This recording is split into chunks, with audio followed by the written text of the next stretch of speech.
new subject for you, that is Science 2. This is a new topic, this is a new subject for me this year. It is not a new subject. I have been teaching Science 2 since many years, but तुम लोगों ने देखा नहीं है कभी. So let us get introduced to the topics of the day, what we are going to cover today. First of all, coming to the chapter environmental management, this is chapter number 4, environmental management of Science 2, lecture number 1 of 10th standard. Topic for the day is ecosystem, a review, that is introduction to ecosystem. Okay, relationship between environmental ecosystem and environmental conservation. Out of 5 topics in this chapter, we are going to cover 3 topics today itself. मतलब ये 2 या 3 lecture में ये chapter complete हो जाएगा. Okay, so this is Badal sir, welcome you to your own classes the tutors.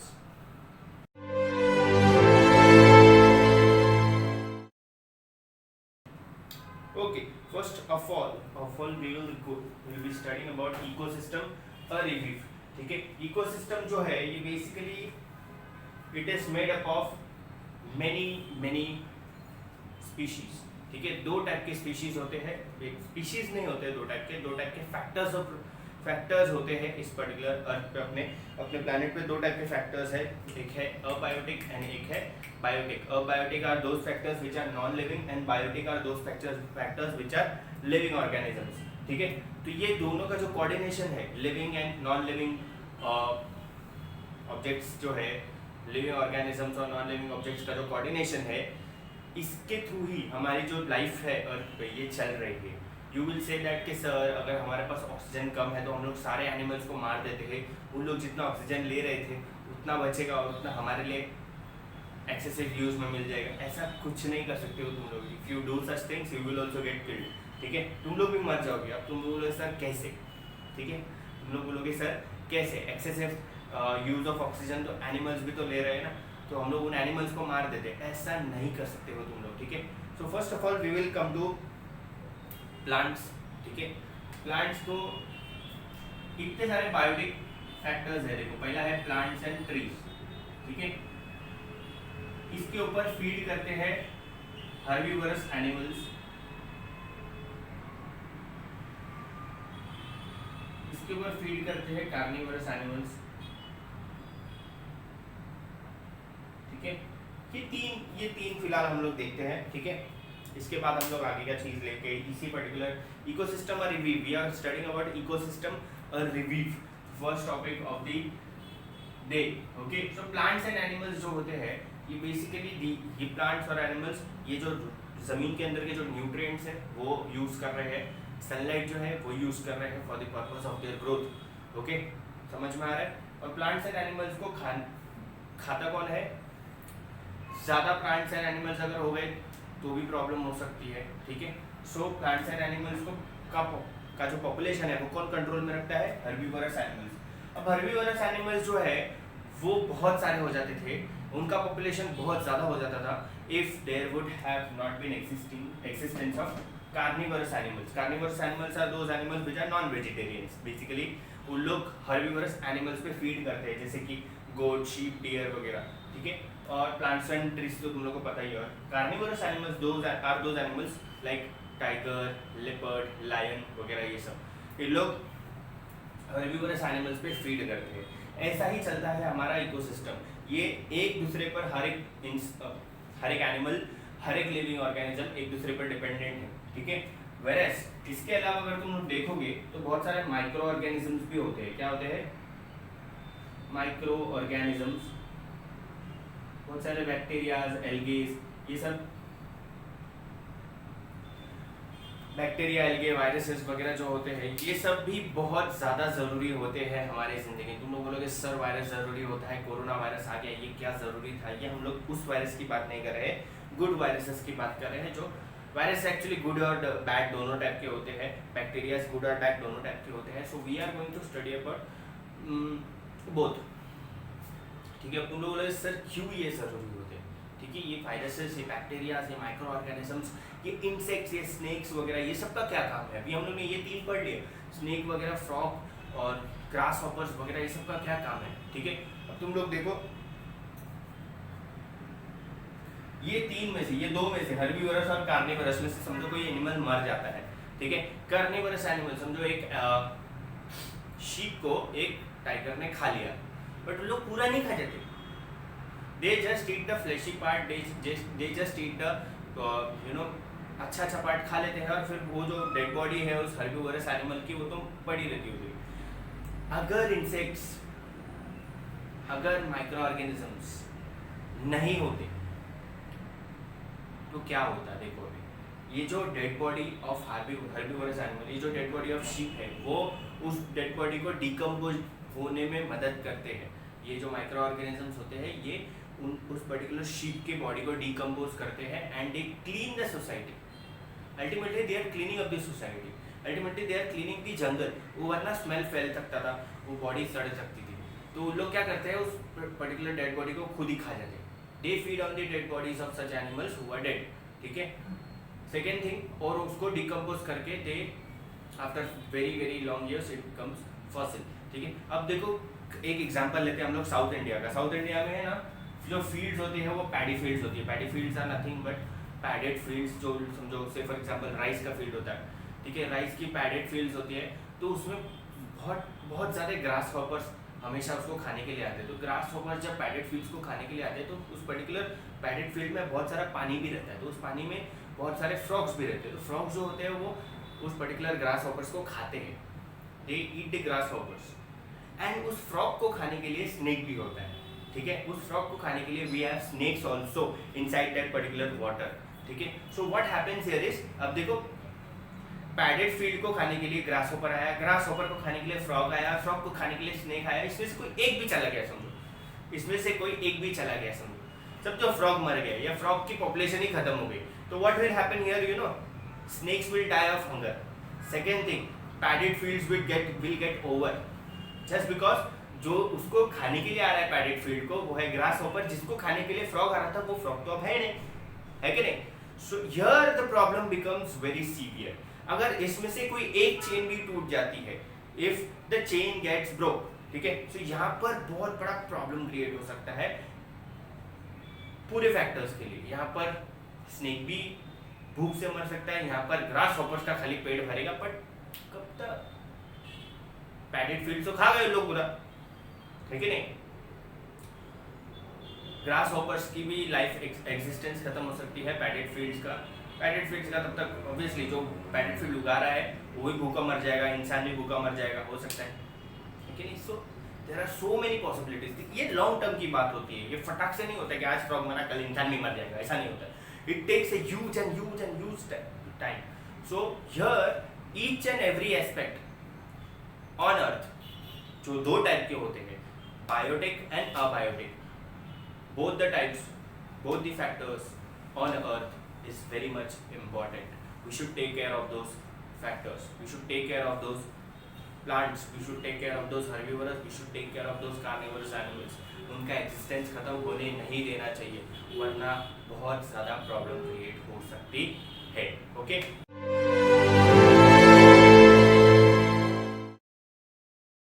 now we have studied about ecosystem and reef. Now we are going to study about relationship between environment and ecosystem. पहले तो समझ लो कि environment and ecosystem होता क्या है। environment पहले हम लोग स्टडी करते हैं, फिर ecosystem उसी के अंदर में आता है, वो हम लोग स्टडी करेंगे। See, environment is nothing but all the aspects, all the things which we have been surrounding. ठीक है, हम लोग जिस चीज़ से घिरे हुए हैं आजू बाजू, हम लोग के आजू बाजू जो भी चीज़ है वो सब चीज़ कंसिस्ट करती है एक एनवायरनमेंट बनाने में। It can be of two types, environment can be of two types, artificial environment and natural environment. Natural environment में हम लोग सनशाइन, सनरेज, एयर, वाटर वगैरह, ट्रीज, ये सारी चीज़ों को हम लोग नेचुरल एनवायरनमेंट में काउंट करते हैं। Whereas artificial environment are those things basically which are made by man itself.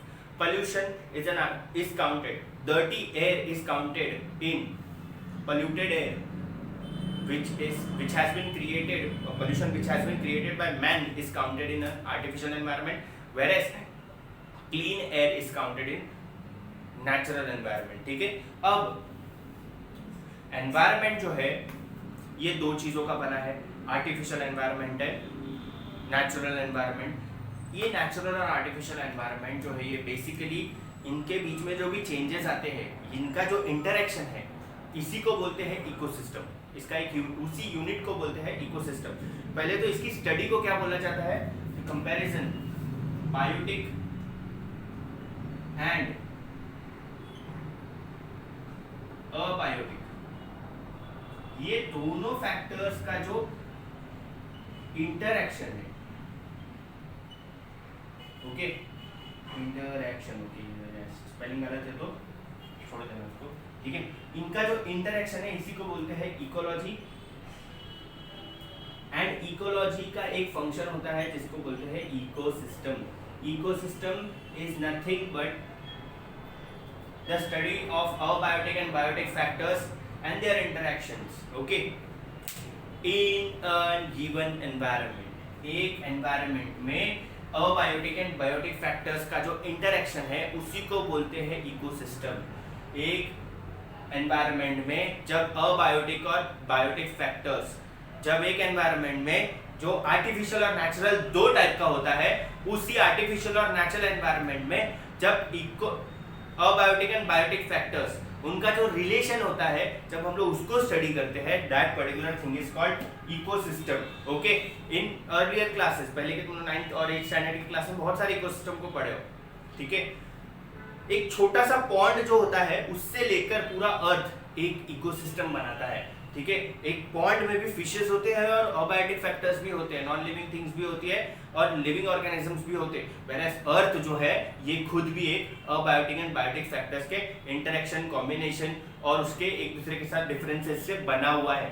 सो ये दोनों चीजें, अबायोटिक और बायोटिक फैक्टर्स, ये दोनों का जो इंटरेक्शन है इसको बोलते हैं, इसकी स्टडी को बोलते हैं ecosystem. Whereas where this ecosystem is comprising, it is comprising in an environment which is of two type again, artificial environment and natural environment, ठीक है। तो हम लोगों ने क्या पढ़ा अभी? environment is of two types, artificial, natural environment। natural environment में वो सारी चीजें तो naturally हम लोग को freely available in nature मिलती है, whereas artificial environment जो man ने create किया है वो सब, ये दोनों जो है ये basically अर्थ के ऊपर प्रेजेंट दो फैक्टर्स के वजह से प्रेजेंट है, ठीक है।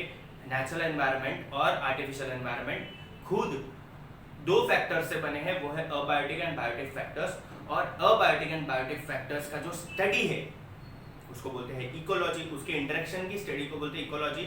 और उसके अंदर का एक ब्रांच है और यू कैन से फंक्शन है जिसको हम लोग बोलते हैं इकोसिस्टम। एक छोटे से पॉइंट से लेकर पूरे अर्थ तक अगर तुम लोग देखने जाओगे तो we have abiotic and biotic factors and this particularly comprises of ecosystem, ठीक है। समझ में आया? I hope people have understood I have taught you right now। So एकदम इजी है, ज्यादा कुछ बड़ा था नहीं। रिलेशनशिप बिटवीन एनवायरनमेंट क्या होता है, इकोसिस्टम क्या होता है, तो आई होप पीपल हैव अंडरस्टूड, ठीक है।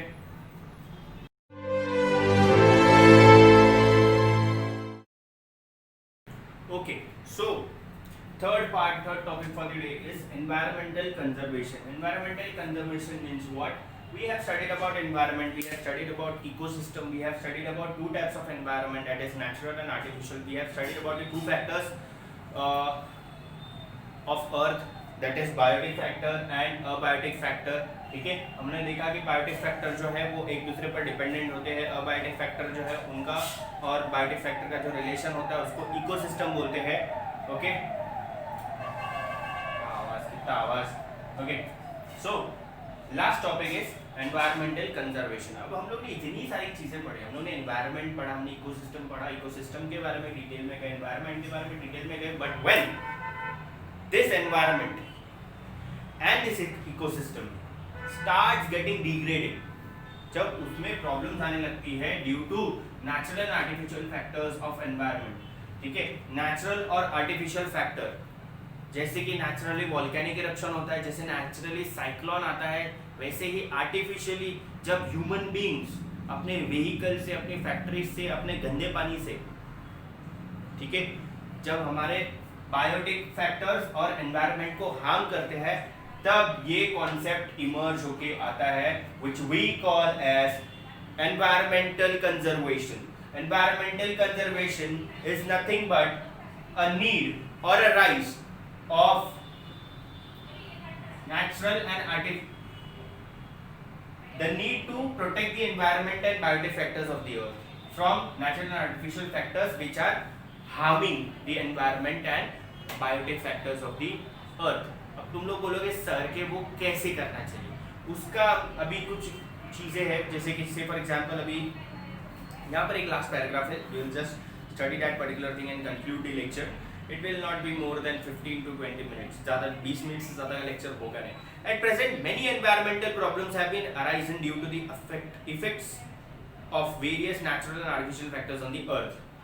Environmental pollution is one of those main factors. Environmental pollution is one of the main factor of harming the biotic factors and environmental factors of earth.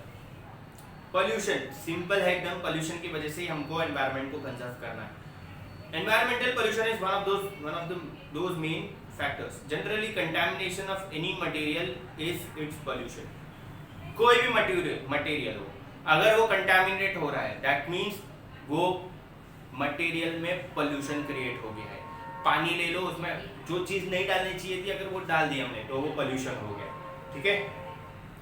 Unnecessary and unacceptable change in the surrounding environment due to the natural events or human activities is called as environmental pollution. कोई भी unnecessary change environment में जब हम लोग लाने की कोशिश करते हैं, that particular thing is called environmental pollution.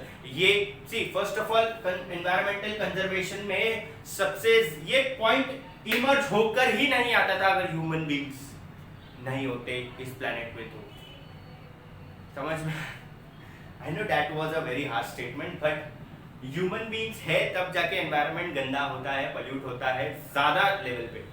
Naturally भी हो सकता था वोल्केनो से, बट ये कॉन्सेप्ट लाता कौन था? एनिमल्स थोड़ी ला सकते थे. ठीक है, ये सारे कॉन्सेप्ट एनिमल्स नहीं ला सकते थे, बट ये मेनली इसकी जो जड़ है एनवायरमेंटल कंजर्वेशन की, ये एनवायरमेंटल पोल्यूशन की वजह से इमर्ज हुई है. और एनवायरमेंटल पोल्यूशन कर रहा कौन है? नेक्स्ट लेवल पे जाके, लेवल 10 पे जाके ह्यूमन बींग्स कर रहे हैं. सी सो एनवायरमेंटल कंजर्वेशन लाने वाले हम ही है. डायरेक्ट और इनडायरेक्ट चेंजेस, डायरेक्ट और indirect changes in physical, chemical and biological properties of air, water and soil which will be harmful to humans and other living beings is environmental pollution. environmental pollution क्या है? जब हम लोग air, water और soil को directly और indirectly ऐसी चीजों से कंटामिनेट कर देते हैं जो ह्यूमन बींग्स खुद भी नहीं एक्सेप्ट कर सकते हैं, एक certain point is called environmental pollution. जब हम लोग एयर, वाटर और सॉइल को अपने ग्रीड के लिए गंदा कर देते हैं और फिर एक सर्टेन टाइम के बाद बोलते हैं ये तो सब गंदा हो गया, that is called environmental pollution. हमने सॉइल में गंदा पानी डालते रहे हम लोग कन्वीनियंस के लिए, ठीक है, just because it was easy, just because it was our greed. But then we realized that the water has become dirty. Now we don't have water to drink. ये problem human beings ही create करते हैं, and then they say that the water is dirty. Then there is a problem. We create a problem and then say there is a problem. ठीक है? So ये it is in our hand to conserve the environment. इसके लिए हम लोग study कर रहे हैं environmental conservation. Various reasons like pollution, explosion, fast industrialization, indiscriminate use of natural resources, deforestation and unplanned urbanization are responsible for the environmental pollution. बहुत सारे reasons है, बहुत सारे reasons है for the pollution of environment. जैसे कि population explosion, over population है, fast industrialization, फटाफट industries बनाते जाना, indiscriminate use of natural resources. We don't value the natural resources which earth is providing us and we are wasting it, we are using it in our own greed. Deforestation, जहाँ मर्जी आए पेड़ काटो, industry बनाओ. And unplanned industrialization are responsible for environmental pollution. Industrialization भी बहुत unplanned तरीके से हो रही है, कहीं पर भी इंडस्ट्रीज खड़ी हो जाती है. So these particular things are responsible for the environmental pollution. Pollution एक बहुत ब्रॉड कंसेप्ट है जिसमें हम लोग air, water, sound, soil, thermal, light, ये सारी चीज़ों को इंक्लूड करते हैं. Sound, water, air, soil, thermal, light, ये सारी चीज़ों को हम लोग पॉल्यूशन में ऐड कर सकते हैं. When there are severe effects on these factors, when there are harmful effects on these factors, these harmful effects on these factors will harm us indirectly or directly in near future as well. अगर हम लोगों ने soil को harm किया तो soil हमको harm करेगा in future.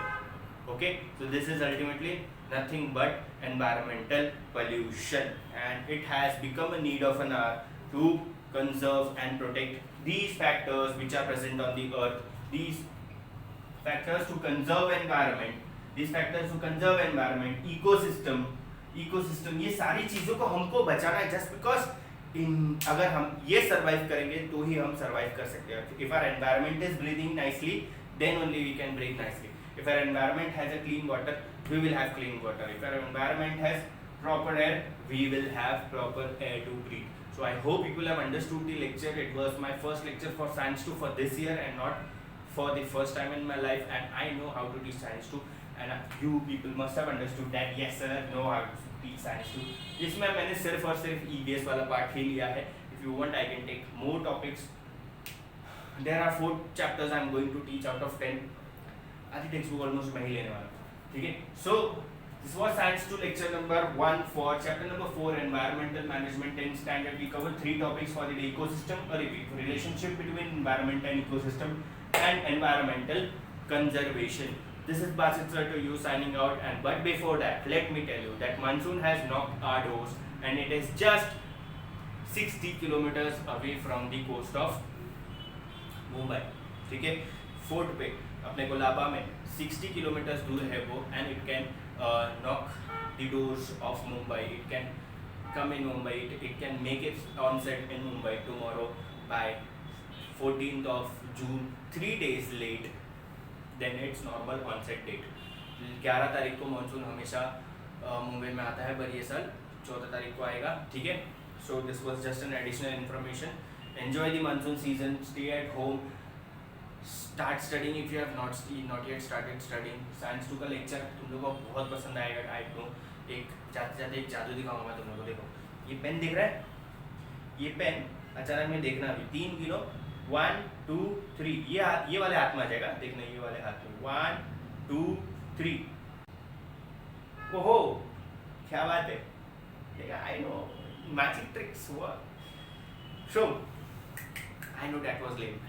Okay, so before concluding I would like to tell you people, like करना मत भूलना. अगर नहीं पसंद आ रहा है तो डिसलाइक कर दो, वो भी काउंट होता है. मुझे पता लगेगा कि कितने स्टूडेंट्स को पसंद आया, कितने स्टूडेंट्स को पसंद नहीं आया है. किसने डिसलाइक किया वो नहीं पता चलता है यूट्यूब पे, so don't worry about that. Subscribe करो if you are new to this channel, and share करो अपने फ्रेंड्स को. व्हाट्सएप के वॉल पे डालो तुम लोग, ज़्यादा से ज़्यादा लोगों तक इसको पहुँचाओ. And please increase the number of our subscribers. Just under 300 I want at least 1000 subscribers. देखो बढ़ाओ इसको, थोड़ा एक्सीड करते हैं अपनी क्लास को. सो this is Wajid sir winding up my lecture. Thank you so much.